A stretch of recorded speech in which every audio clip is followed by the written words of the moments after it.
Olá, você já pensou sobre o que, ou que coisas, ou que circunstâncias revelam Deus na Terra?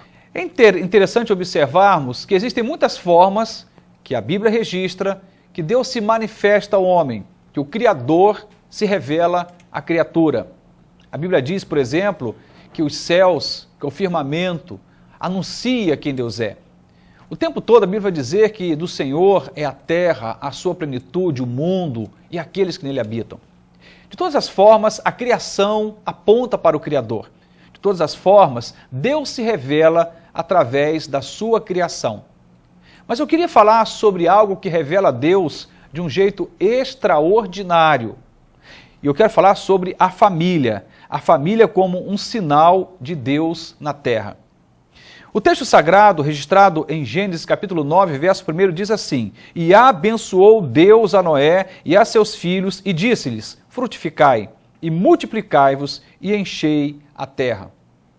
Essa palavra dita, inicialmente aqui nesse texto, a Noé, é a mesma palavra que Deus vai compartilhar com Abrão, dizendo que abençoaria a sua vida, a sua família, e através da sua família, as demais famílias da terra também seriam abençoadas. Essa mesma palavra de bênção é destinada a Jacó e a sua família. Se você for observar ao longo da revelação bíblica, vai perceber que todas as vezes que o Senhor entrou em contato com famílias, Ele abençoou essas famílias. Dizia, num outro momento, de que o primeiro milagre realizado por Jesus foi numa festa de casamento. Isso não é um fato aleatório. Isso revela as prioridades de Deus. A família é uma prioridade de Deus.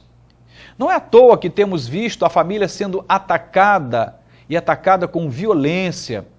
De todas as formas, a partir de leis, a partir do próprio sistema que a Bíblia vai chamar de mundo, um sistema corrompido, pecaminoso, que depõe contra Deus, que afronta Deus, e que favorece ao empobrecimento, ao esvaziamento de sentido do núcleo familiar, depondo contra casamento, contra a relação pais e filhos, de algum modo fragmentando aquilo que é o máximo de Deus para nós, a experiência familiar. Deus é um Deus familiar. No ato da criação, Deus se revela, Ele diz na palavra que Ele criou os céus e a terra. Ter criado os céus e a terra não é um detalhe tão importante como quem criou. Elohim, o Deus que aparece ali é Elohim, Deus plural, Deus Pai, Filho e Espírito Santo. Um Deus que é coletivo, um Deus que é plural. Que mistério! Um Deus único, mas que se manifesta no Pai, no Filho e no Espírito Santo.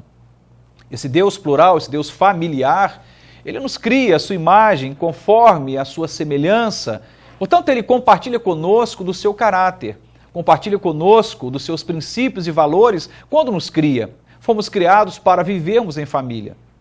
E automaticamente o que vamos perceber lá também em Gênesis, que uma das implicações da tentação que Eva sofreu e cedeu foi a implicação da destruição do núcleo familiar. Começa uma confusão de início entre ela e o seu esposo Adão. Lá na sequência, Caim mata Abel. E temos um rapaz que agora bate em fuga, sai em retirada como fugitivo sobre a terra. Uma família que agora ela é detonada, porque de algum modo o pecado entrou. E aí temos um processo de fragmentação da família. Toda a intenção de Satanás, toda a intenção do reino das trevas, do reino do mal, é destruir a família. Destruindo a família, ele destrói a sociedade, os princípios, os valores, os limites, as regras. Há um discurso, às vezes em nome da moral, mas que depõe contra a família. Não há moral que subsista, que permaneça, que seja sólida a revelia da família. A família é, no meu entendimento, à luz da palavra de Deus, o espaço em que toda ética, toda moral, toda espiritualidade surge.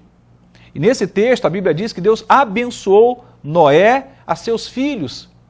Deus é um Deus que abençoa famílias. Agora, o porquê disto? Porque a família é um sinal dele, de Deus, na terra. Deus quer se revelar a toda a criação, quer se revelar a todo homem, e a família revela esse Deus.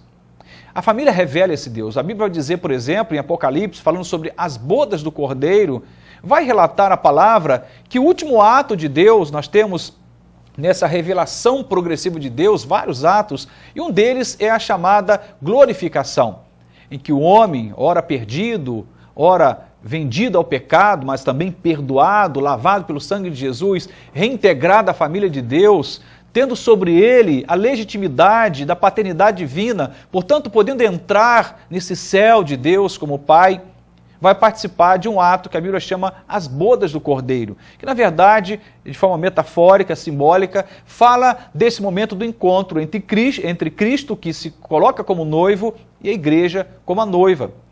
A Bíblia começa falando de família, ela termina falando de família. E no meio que temos são histórias de famílias em que Deus se revela.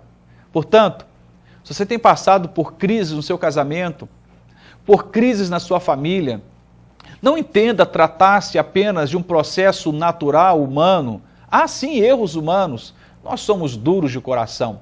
Mas há também ação do inferno contra a sua casa, porque destruindo a sua família, destrói muita coisa de carona, inclusive empobrece a possibilidade da revelação de Deus ao mundo, porque a família é um sinal de Deus na terra.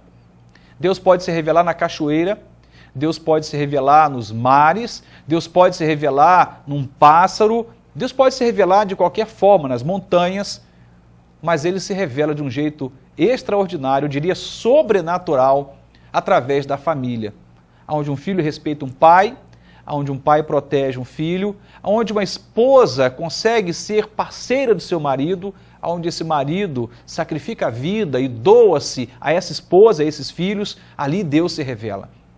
Eu não sei o que está acontecendo na sua casa, no seu casamento, na sua família, mas em nome de Jesus, busque a Deus. Vá atrás de socorro. Não ponha na prateleira de algum mercado em que sucatas são vendidas a sua família ou o seu casamento. Lute por esse casamento, lute por essa família. Vá atrás de socorro, busque ajuda, grite por socorro, sobretudo, grite pelo socorro do alto. A Bíblia vai dizer que lá do alto, da parte de Deus, veio o nosso socorro, do Senhor que fez os céus e a terra. Ele é o Deus que pode nos ajudar. Eu quero pedir ao Senhor, nesse momento também, que Deus possa abençoar a sua casa, te dê discernimento, entendimento, graça, força, que você possa perceber esse momento da sua história familiar e possa torná-lo uma história em que Deus se revela através da sua casa. Deus te abençoe e que esse desafio posto ao seu coração seja entendido como um desafio para a vida toda, não só para esse momento. Em nome de Jesus. Amém.